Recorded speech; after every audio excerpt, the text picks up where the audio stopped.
নমস্কার।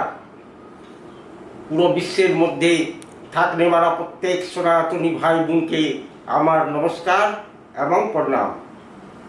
আমি পশ্চিমবাংলা নিয়ে বলছিলাম, একটা খুশির খবর আরও হয়ে গেল। 15, 16, 17 যে 3 দিন শিবির লাগাবার কথা ছিল, ওটাকে মাননীয় মুখ্যমন্ত্রী শুভেন্দু দা একদিনের জন্য আরও বাড়িয়ে দিলেন। কালকেও শিবির লাগবে। এই জন্য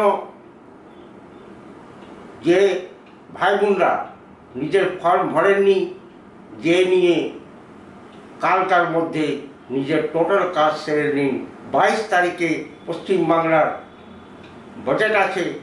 ওই বাজেটে প্রচুর ফান্ড আসতে চলেছে এবং তারপর থেকে আবার যত যুবক যুবতী আমাদের বেরোজগার আছে ওদের জন্য ভাতা নির্গত করা হবে এবং যারা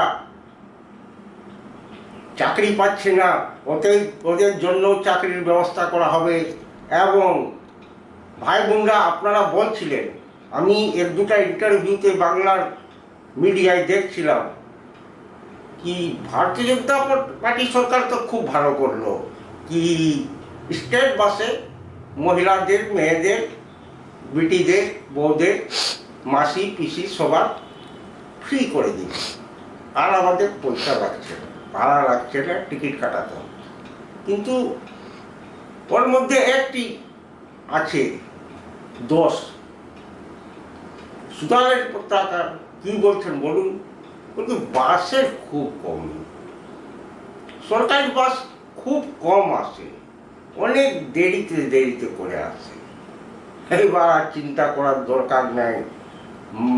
মাসি পিসি, ভাই বোন, বৌমা, কন্যা, এবার আপনাদের চিন্তা করার কাজ নাই।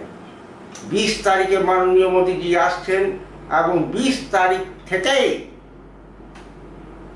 বাস রুটে চলবে। সরকারি বাসের কোনো কমি থাকবে না। অনেক ইলেকট্রিক্যাল বাস, মোটামুটি 100-200 অলরেডি ইলেকট্রিক্যাল নতুন বাস কলকাতার বুকে চলে এসছে। আর বহুত বাস ডিপুতে পড়ে আছে, ভালো ভালো বাস। এই টিএমসির চোরগুলা সবার টায়ার বার করে বিক্রি করে দিয়েছে। মানে ইঞ্জিনের যত যাবতীয় ভালো ভালো পার্টস, ওই পার্টসগুলাকে টোলা বাসগুলা বিক্রি করে দিয়েছে। সবকে গ্যারেজে পাঠানো হচ্ছে, নতুন পার্টস লাগানো হচ্ছে, নতুন টায়ার লাগানো হচ্ছে, নতুন ড্রাইভার রাখা হচ্ছে এবং এবার প্রচুর মাত্রায় বাস রুটের মধ্যে চলবে। আর মা বোনকে চিন্তা করার দরকার নাই, আর বাসের কমি হবে না। যেভাবে প্রাইভেট বাস আসে সময়ে সময়ে ওইভাবেই এবার সরকারি বাসও আপনারা পাবেন এবং সরকারি বাসের সেবা আপনারা নিতে পারেন। এই জন্য আপনাদের জন্য এটা খুব ভালো হলো, একটা সুখবর আমি দিয়ে দিলাম। যাই হোক, এবার থেকে আনন্দেতে কালকের এই দিন আছে, আপনি শিবিরে যান, নিজের ফর্ম ভরুন।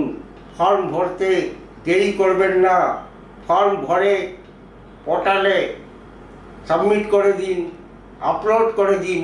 পোর্টালে যখন আপলোড হয়ে যাবে তো ওটা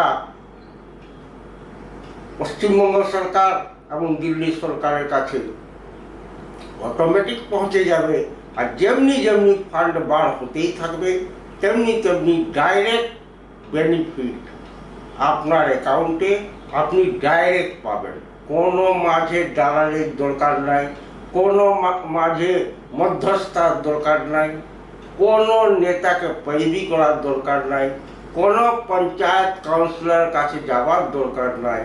আপনি যাবতীয় যে 54টা ওয়েলফেয়ার স্কিম আছে ও আপনার ব্যাংক অ্যাকাউন্টে ডাইরেক্ট পৌঁছে যাবে।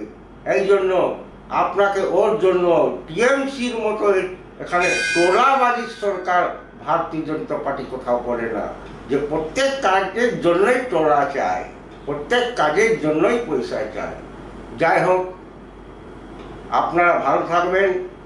আমি এই ভিডিও এখানেই শেষ করছি এবং আপনাদের থেকে অনুরোধ করছি আমার ভিডিও যেন বেশি বেশি সাবস্ক্রাইব করুন, লাইক করুন, ফলো করুন এবং ম্যাক্সিমাম শেয়ার করুন।